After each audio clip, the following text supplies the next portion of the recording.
오늘 하나님께서 우리에게 주시는 말씀은 구약성경 창세기 13장 1절로부터 13절까지의 말씀이 되겠습니다.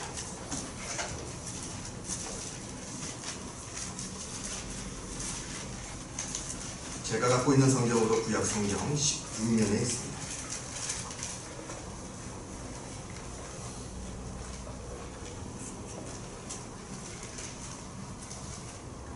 구약성경 창세기 13장 1절에서부터 13절까지 말씀을 공독합니다.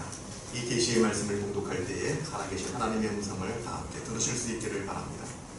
아브라함이 애굽에서 그와 그의 아내와 모든 소유와 롯과 함께 네겝으로 올라가니 아브라함에게 가축과 은과 금이 풍부하였더라. 그가 네겝에서부터 길을 떠나 베델에 이르며 베델과 아이 사이 곧 전에 장막 쳤던 곳에 이르니 그가 처음으로 제단을 쌓은 곳이라. 그가 거기서 여호와의 이름을 불렀더라. 아브라함의 일행 롯도 양과 소와 장막이 있으므로 그 땅이 그들이 동거하기에 넉넉하지 못하였으니 이는 그들의 소유가 많아서 동거할 수 없었음이니라. 그러므로 아브라함의 가축의 목자와 롯의 가축의 목자가 서로 다투고 또 가나안 사람과 브리스 사람도 그 땅에 거주하였는지라. 아브라함이 롯에게 이르되 우리는 한 친족이라. 나나 너나 내 목자나 내 목자나 서로 다투게 하지 말자. 내 앞에 온 땅이 있지 아니하냐. 나를 떠나가라. 내가 좌하면 나는 우하고 내가 우하면 나는 좌하리라. 이에 롯이 눈을 들어 요단 지역을 바라본즉 수알까지 온 땅에 물이 넉넉하니 여호와께서 소돔과 고모라를 멸하시기 전이었으므로 여호와의 동산 같고 애굽 땅과 같았더라. 그러므로 롯이 요단 온 지역을 택하고 동으로 옮기니 그들이 서로 떠난지라.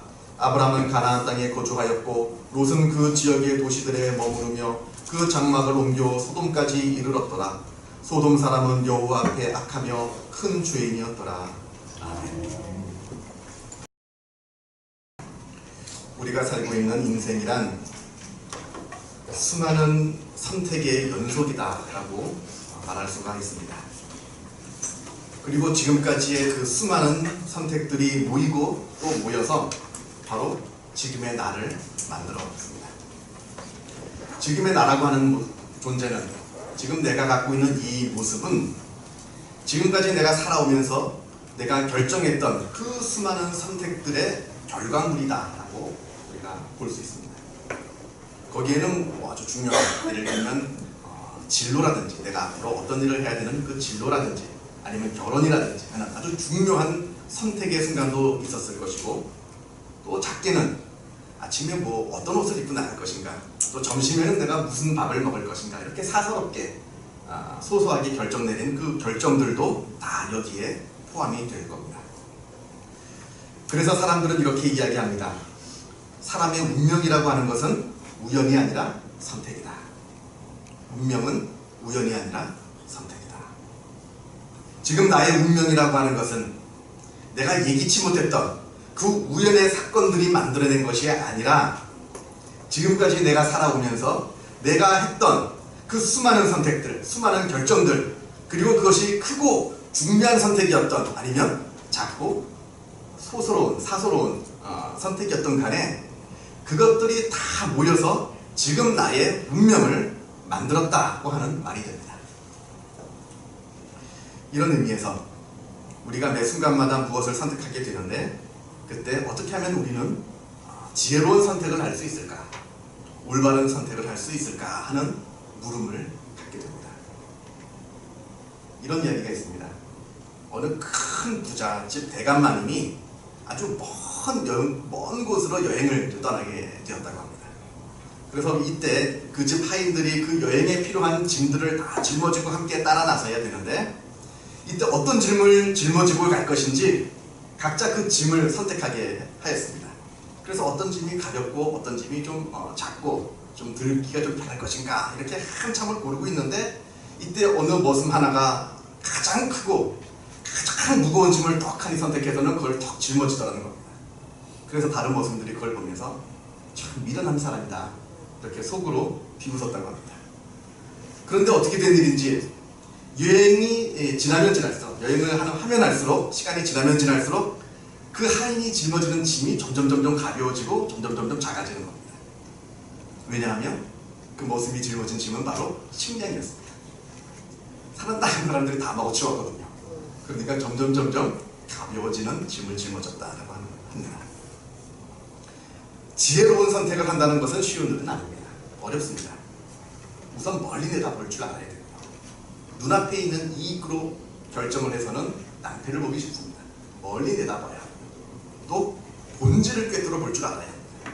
그래야지 좋은 선택을 우리가 할 수 있게 되는 겁니다. 자, 오늘 본문으로 돌아가 보도록 하겠습니다.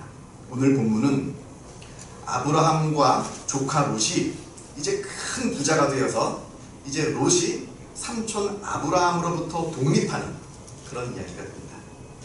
먼저 1절과 2절 말씀을 보면 아브라함과 그의 아내 사라 그리고 조카 롯이 애굽으로 내려갔다가 거기서 큰 부자가 되어서 가나안 땅으로 다시 돌아오는 장면이 1절과 2절에 나옵니다.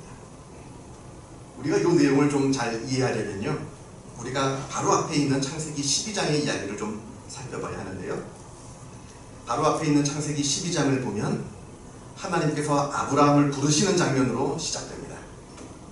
하나님께서 어느 날 아브라함을 부르시면서 이렇게 명령을 내리십니다. 너는 너의 고향, 친척과 아버지의 집을 떠나 내가 내게 보여줄 땅으로 가라. 우리가 외경을 보면 아브라함의 집안은 대대로 우상을 만드는 그리고 별점을 치는 그런 집안이었다라고 합니다. 그런데 어느 날 하나님께서 아브라함에게 나타나셔서 그동안 우상을 만들었던 그 아버지의 집을 떠나서 이제 그만 떠나서 내가 네게 지시할 땅으로 가라, 이렇게 명령을 내리신 겁니다. 그래서 아브라함은 우상을 버리고 하나님을 선택하여서 길을 떠나게 됩니다. 이렇게 아브라함이 길을 떠나게 되었는데 이때 조카 롯이 삼촌 아브라함을 따라서 함께 길을 떠나게 되었습니다. 이렇게 해서 하나님의 말씀을 따라서 가나안 땅으로 오게 되었는데 이때 하필 가나안 땅에 큰 기근이 들게 되었습니다. 먹을 것도 그리고 마실 물도 없게 되어서 애굽으로 피난을 가게 되었는데, 왜냐하면 애굽에는 물도 많고 먹을 것도 많았기 때문이거든요. 그래서 애굽으로 이제 피난을 가게 되었습니다. 이렇게 애굽으로 이제 피난을 잠시 떠나게 되었는데 아브라함한테 큰 걱정거리가 하나 생겼습니다. 그건 바로 자기 아내 사라가 너무 예뻤거든요. 너무 예뻐서 내가 사라를 데리고 애굽으로 내려가면 애굽 사람들이 나를 죽이고 내 아내를 빼앗을 것이다 라고 하는 두려움이 생겼습니다. 그때는 이제 지금처럼 법과 질서가 완전하게 잘 정비된 때가 아니기 때문에 그런 일들이 비일비재하게 일어났던 것 같습니다. 그래서 이제 아브라함이 사라한테 너는 내 누이라 하라. 그러면 나를 죽이지 않을 테니까 너는 내 누이라 하라. 이렇게 하고는 이제 애굽으로 내려가게 된 겁니다. 애굽으로 내려갔더니 진짜로 정말로 애굽 왕 바로가 사라가 너무나 아름다우니까 사라를 궁으로 데려가는데 이때 아브라함은 오빠라고 하니까 죽이지 않고 사라만 데려가게 되었습니다. 이때 하나님께서 이 일로 노하셔서 바로의 집에 큰 재앙을 내리셨는데 이때 바로가 너무나 놀라서 다시 아브라함에게 사라를 돌려주면서 어찌 부인이라 하지 않고 누이라고 나를 속였느냐 이렇게 하면서 내가 지은 죄가 있으니까 그 죄를 벌을 받지 않게 하려고 아브라함에게 큰 재산을 줍니다. 그러면서 다시 가나안 땅으로 돌려보내는 장면이 창세기 12장에 나옵니다. 이것이 바로 오늘 본문의 배경이 되는 이야기입니다.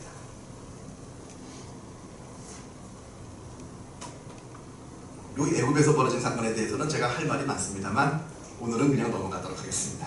갈 길이 멀거든요. 13장 1절과 2절 말씀을 다시 보면 아브라함이 애굽에서 그와 그의 아내와 모든 소유와 롯과 함께 네겝으로 올라가니 아브라함에게 가축과 은과 금이 풍부하였더라. 이건 모두 다 애굽에서 바로에게 받은 재산들입니다. 큰 재산을 모았습니다.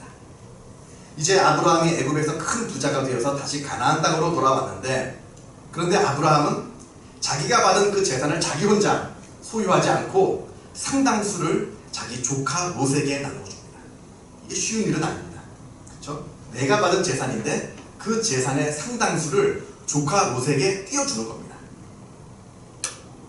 그러면서 5절 말씀을 보면 아브라함의 일행 롯도 양과 소와 장박이 있으므로 이렇게 되어 있는데 이게 다 아브라함이 나눠준 재산을 말하는 겁니다. 이렇게 해서 롯도 큰 일가를 이루게 되었습니다. 그런데 6절 말씀을 보면 그 땅이 그들이 동거하기에 넉넉하지 못하였으니 이는 그들의 소유가 많아서 동거할 수 없었습니다. 우리가 잘 아는 대로 이스라엘 지방은 물과 풀이 풍족한 지역이 아닙니다. 부족합니다. 그래서 그 부족한 지역에, 물과 풀이 부족한 지역에 너무나 많은 가축들이 몰려 있으면 그 가축을 먹일 물도 없고 풀도 없어지게 되는 겁니다. 그래서 또 이 와중에 더군다나 아브라함에게 속한 목자들과 롯에 속한 목자들이 서로 다투는 일이 벌어지게 되었습니다. 아마 이랬겠죠. 우물물이 하나 있는데 이 우물물을 놓고 누가 먼저 가축에게 물을 먹이느냐, 내가 먼저 먹이느냐, 네가 먼저 먹이느냐, 아니면 어떤 목초지를 발견했는데 이 목초지를 누가 차지할 거냐, 내가 먼저 차지할 거냐, 네가 먼저 차지할 거냐, 이렇게 아브라함에 속한 목자들하고 그리고 롯에게 속한 목자들이 서로 다투는 일이 벌어지게 된 것 같습니다. 자, 이런 일이 생기니까 아브라함이 롯에게 먼저 다가가서 이렇게 말을 합니다. 8절을 보면 아브라함이 롯에게 이르되 우리는 한 친족이라 너나 나나 내 목자나 내 목자나 서로 다투게 하지 말자. 서로 다투지 말자는 겁니다. 우리가 본래 한 가족이었는데, 우리가 본래 한 식구였는데 재산이 많이 불어나게 되어서 이것을 서로 나눠 가졌을 뿐이지 우리는 본래 한 가족이 아니었느냐. 지금 이것을 이야기하고 있는 겁니다. 아브라함이. 그러면서 9절에 아브라함이 롯에게 한 가지 제안을 합니다. 이 좁은 지역에서 서로 다투면서 싸우면서 지내지 말고 우리가 서로 완전히 독립하여서 따로 살자라고 하는 겁니다. 그 대신 네가 좌하면 나는 우하고 네가 우하면 나는 좌하리라. 롯이 왼쪽으로 가면 아브라함은 오른쪽으로 가겠고 롯이 오른쪽으로 가면 아브라함은 왼쪽으로 가겠다라고 하는 겁니다. 모든 선택권을 지금 롯에게 다 준 겁니다. 선택권의 전부가 지금 롯에게 있습니다. 아시는 것처럼 이건 정상적인 협상이 아닙니다. 이건 정상적인 협상이 아니라 아주 일방적인 아브라함의 양보입니다. 완전한 양보를 합니다. 자, 한번 생각해 보시기 바랍니다. 목축업을 하면서 특별히 이렇게 물과 풀이 풍족하지 않은 이 이스라엘 지역에서 목축업을 하면서 가축을 키울 때 그 키울 땅을 선택하는 것은 아주 중요합니다. 그런데 그 땅을 고르는 이 선택권을 완전히 지금 아브라함이 롯에게 넘겨준 겁니다. 이건 아주 굉장한 일입니다. 대단한 일입니다. 이 말은 아브라함이 자기가 그 어떠한 손해를 보더라도 다 감수하겠다 하는 말이 됩니다. 아브라함이 그 많은 손해를 다 감수하면서까지 이런 결정을 내린 데에는 아마 두 가지 이유가 있다고 저는 봅니다. 먼저는 하나님을 신뢰했기 때문에 그럽니다. 비록 좋은 땅을 내가 잃어버린다 하더라도 그것이 상관이 없는 겁니다. 그깟 땅이 중요한 것이 아니라고 하는 것을 아브라함은 자신의 삶을 통해서 깨닫게 되었습니다. 요 얼마 전에 애굽으로 내려갔을 때도 그것을 느꼈습니다. 아주 위태로운 일이었습니다. 아주 위험한 일을 당했는데 아내를 빼앗기고 하마터면 자기 목숨도 잃어버리는 그 위험한 일을 당할 뻔하였는데 그때 하나님께서 인도하시고 도와주셔서 그 어려운 일에서 벗어났습니다. 벗어났을 뿐만 아니라 그것이 전화위복이 되어서 오히려 그 일로 내가 그 수많은 재산을 모으게 되는 일이 벌어지게 된 겁니다. 그래서 아브라함한테는 내가 무엇을 갖고 있느냐, 무엇을 잃어버렸느냐 이것이 중요한 것이 아니라 지금 하나님께서 나와 함께 하고 계시느냐, 하나님께서 지금 나에게 놀라운 일을 역사하고 계시느냐 이것이 더 중요한 일이었다라고 하는 겁니다. 그래서 좋은 땅을 롯에게 양보할 수가 있었던 겁니다. 하나님을 바라보고 그렇게 한 겁니다. 둘째는 아브라함은 지금 보다 더 높은 가치를 선택한 겁니다. 돈보다 가족 간의 화목함이 그 가치가 더 높다라고 지금 아브라함은 본 겁니다. 비록 좋은 땅을 빼앗겨서 손해를 좀 본다 하더라도 그 손해를 보는 것보다 가족 간의 우애가 깨지는 것이 더 안타까운 일이다라고 지금 아브라함은 생각해서 돈보다 가족의 화목함을 아브라함은 선택하게 되었다라고 하는 겁니다. 여러분, 우리가 무엇인가 선택할 때 중요한 것은 그것에 무엇을 선택할 것인가 하는 가치의 순위를 결정하는 것이 굉장히 중요합니다. 똑같은 가치가 있지는 않거든요. 내가 이것을 선택하면 이것을 버리게 되는 것이고 이것을 선택하게 되면 이것을 버리게 되는 것인데 둘 중에 어느 것이 더 가치가 있는 것인가, 그 가치의 우선순위를 결정하는 것이 굉장히 중요합니다. 지금 아브라함은 재물보다 가족 간의 화목함이라고 하는 그것에 더 높은 가치를 부여하고 그것을 선택한 겁니다. 물론 돈이 중요하죠. 여러분, 돈이 중요한 겁니다. 가끔 가다가 어떤 목사님들을 보면 돈은 악한 거다, 돈은 나쁜 거다 라고 말씀하시는 분이 간혹 계시는데, 그러면 돈을 벌지 말아야죠. 그죠? 돈을 벌지 말고 내가 갖고 있는 돈도 다 내버리고 무일푼으로 살아야 되는 게 되는데, 사실 그렇지는 않습니다. 돈이라고 하는 것은 좋은 겁니다. 그러나 돈이 아무리 좋다 하더라도 돈 그 자체가 절대적인 가치를 지녀서는 안 되는 겁니다. 그래야 되는 겁니다. 돈이 좋은 것이지만 돈이 돈보다 더 높은 선한 가치 밑에 통제를 받고 그 선한 목적을 위해서 돈이 사용되어질 때 돈은 좋은 것이 됩니다. 만약에 돈이 그 자체로, 자기가 그 자체로 절대적인 가치에 오른다든지, 아니면 인간이 갖고 있는 그 탐욕과 인간이 갖고 있는 죄된 생각으로 사용이 되어진다고 한다면 돈은 나쁜 것이 됩니다. 다시 말씀드리지만 돈은 좋은 목적, 좋은 가치 밑에 통제가 되고 그것에 의해서 사용되어질 때 좋은 것이 된다라고 하는 겁니다. 아무튼 이렇게 돈이 좋은 것이고 중요한 것이긴 합니다만, 그러나 돈보다 더 가치가 있는 것이 분명히 있다라고 하는 것을 우리가 기억해야 됩니다. 아브라함은 지금 재물을 포기하고 화목함이라고 하는 더 좋은 가치, 더 높은 가치를 선택을 하였습니다. 그렇기 때문에 이 모든 것을, 그 돈을, 더 많은 재물을 벌 수 있는 기회를 다 롯에게 양보할 수 있게 되었던 겁니다. 자, 이렇게 되어서 이제 조카 롯이 땅을 먼저 선택하게 됩니다. 10절 말씀을 보면, 이에 롯이 눈을 들어 요단 지역을 바라본즉 소알까지 온 땅이 물이 넉넉하니 여호와께서 소돔과 고모라를 멸하시기 전이었으므로 여호와의 동산 같고 애굽 땅과 같았더라, 이렇게 말씀합니다. 그래서 롯이 지금 이 땅을 선택하고자 동쪽으로 갔다, 이렇게 말씀합니다.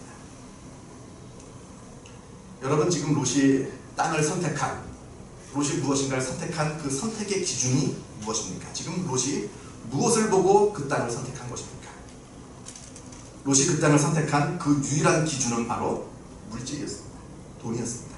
오직 돈만 보고 지금 이 결정을 한 겁니다. 다른 이유가 없습니다. 그 땅을 선택하면 그 땅이 돈이 되겠느냐? 이것만을 보고 지금 그 땅을 선택한 겁니다. 오늘 말씀을 보면 롯이 선택한 이곳은 마치 바로 소돔과 고모라가 있는 지역인데, 13절을 보면 소돔 사람은 여호와 앞에 악하며 큰 죄인이었다 라고 분명히 성경은 말씀하고 있습니다. 소돔 사람들이 악한 줄 알면서, 그것이 죄된 곳인 줄 알면서 그것이 돈이 되니까 그럼에도 불구하고 그곳으로 내려간 겁니다. 하나님이 기뻐하시지 않는 곳인 줄 알면서도 그곳으로 가면 돈을 벌 수 있기 때문에 그곳으로 롯이 간 겁니다. 돈이 되니까 그렇게 한 겁니다. 롯이 그 땅을 선택하였는데, 선택할 때 하나님의 뜻, 무엇이 선하고 무엇이 올바른 것인가, 거룩한 것인가, 이러한 것은 전혀 고려의 대상이 되지 않았습니다. 오직 물이 많이 있느냐, 그래서 풀이 그 땅에 많이 자랄 수 있느냐, 그래서 가만히 내가 놀고 먹어도 양과 소들이 그 물과 풀을 먹으면서 저절로 잘 자랄 수 있느냐, 그래서 돈을 많이 벌 수 있느냐, 그런 땅, 마치 애국과 같은 땅, 그것이 비록 하나님께서 기뻐하시지 않는 죄된 도성이라 하더라도 상관이 없는 겁니다. 롯이 그것을 선택해서 그곳으로 가게 되었습니다.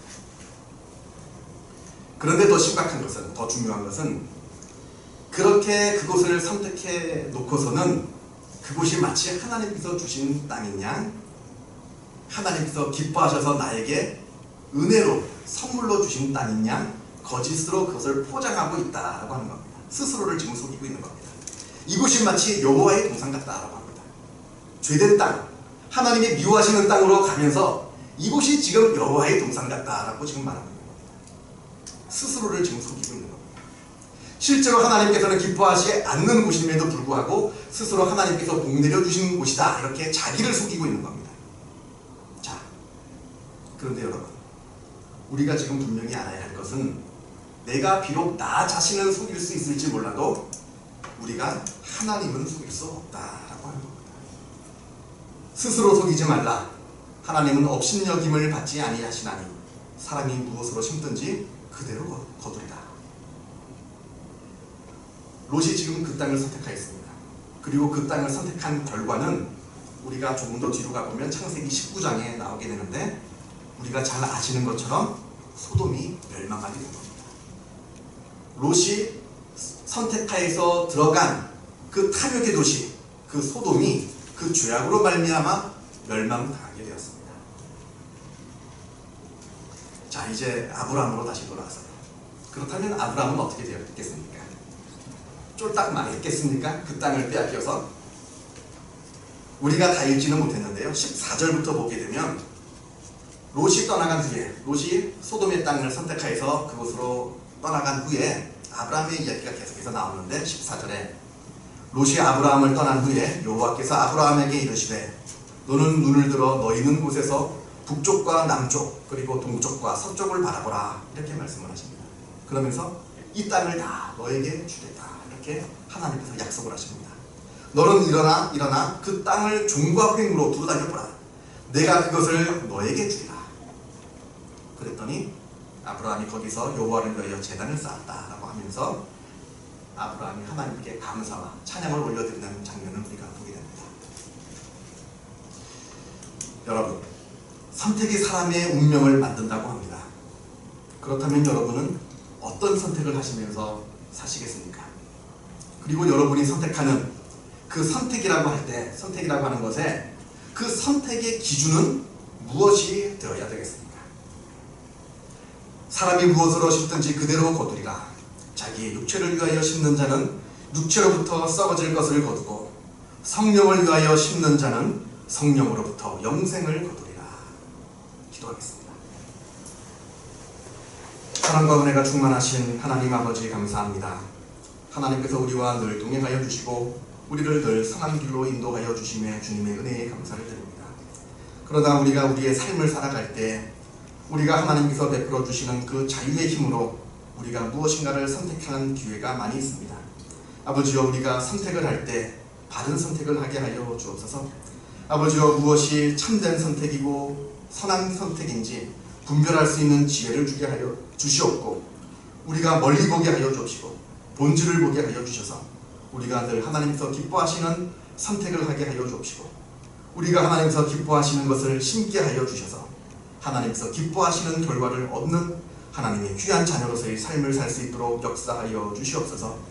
아버지 하나님께서 우리에게 주신 말씀 우리가 늘 기억하게 하여 주옵시고, 그 깨달은 말씀이 우리 마음 가운데 잘 자라게 하여 주셔서 그 말씀대로 살아가는 놀라운 복을 우리가 누리게 하여 주옵소서. 주님께 감사드리오며 이 모든 말씀 우리 주 예수 그리스도 이름으로 기도하옵나이다. 아멘.